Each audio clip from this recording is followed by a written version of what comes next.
Imagine stepping off a plane. The air smells different. You're finally on vacation. But before you even reach the baggage claim, two strong hands grab your shoulders. You're pushed against the wall. Handcuffs. Someone reads you your rights in a language you barely understand. The charge. A series of robberies committed in this country over the past 2 years. The problem?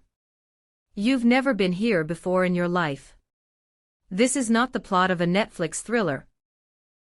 This is the true story of a Japanese student who found himself trapped in a nightmare of mistaken identity. A nightmare that had a face, his own face. Today, we are diving into the mystery of the wrong passenger. A story about doppelgangers, crime, and the strange coincidences that can destroy a life. Meet Takaki Kato. A 23-year-old linguistics student from Tokyo.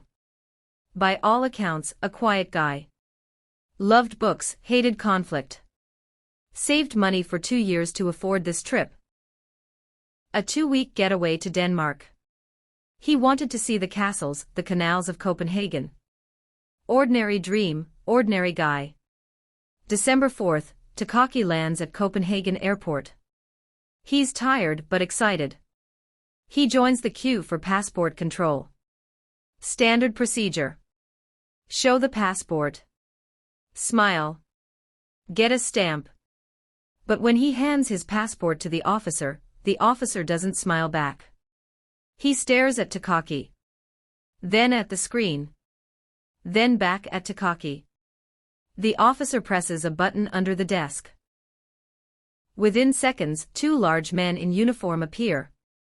Takaki doesn't understand the Danish words, but he understands the tone. Are you Mr. Kato? The officer asks in English. Yes, Takaki replies, confused. Please come with us. They don't take him to a small room for questioning. They take him to a holding cell at the airport police station. And that's where they drop the bomb. They show him a file. A police file with photos of a man breaking into an electronics store in Aarhus, Denmark's second-largest city. Takaki looks at the photo. He looks at the officer. He looks back at the photo. The man in the photo is him. Same eyes. Same haircut. Same face. But Takaki has never been to Aarhus. He has never even heard of this city before today. Takaki panics. He starts throwing every piece of evidence he has at them. His passport, clean, brand new. His return ticket. His hotel reservation. His work ID from a small publishing house in Tokyo. He shows them photos on his phone, photos of him in Tokyo just 3 days ago, having dinner with his mother. Logical, right? Open and shut case of mistaken identity.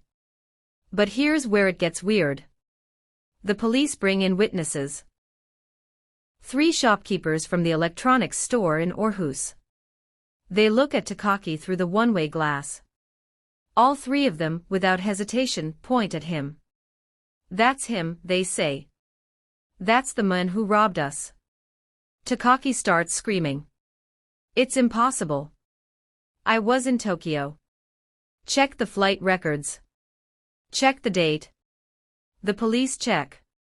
The robberies happened over a span of 6 months. Takaki's flight records show he was in Japan for every single one of those dates. But the witnesses are adamant. They remember this face. They remember his eyes. They are 100% certain. So we have a paradox. Physical proof says he's innocent. Human memory says he's guilty. The police are stuck. They can't just let him go because the witnesses are so sure. But they can't charge him because the evidence doesn't add up.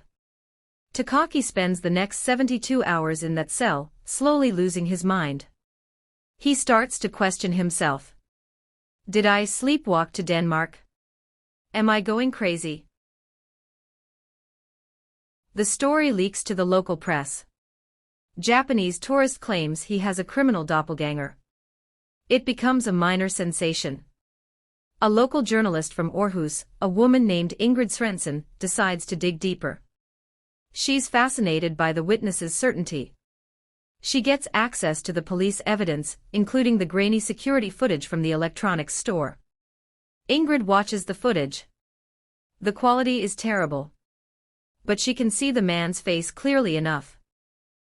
It really does look exactly like Takaki. The same build. The same walk. Then she notices something. A detail the police missed. On the thief's left wrist, there is a small, distinct tattoo.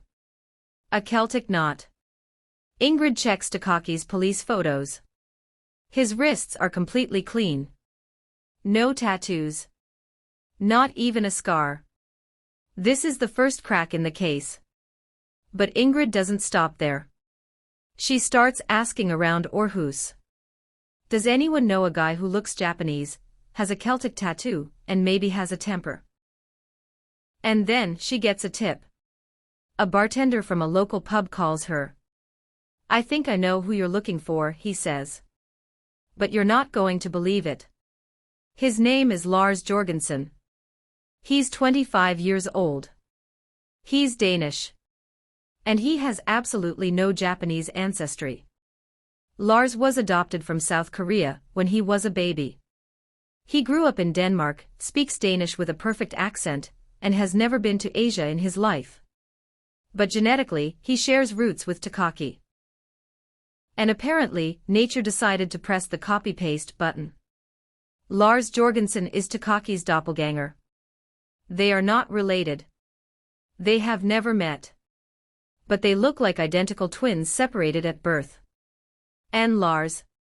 Lars has a criminal record. Petty theft, breaking and entering. He is the man from the security footage.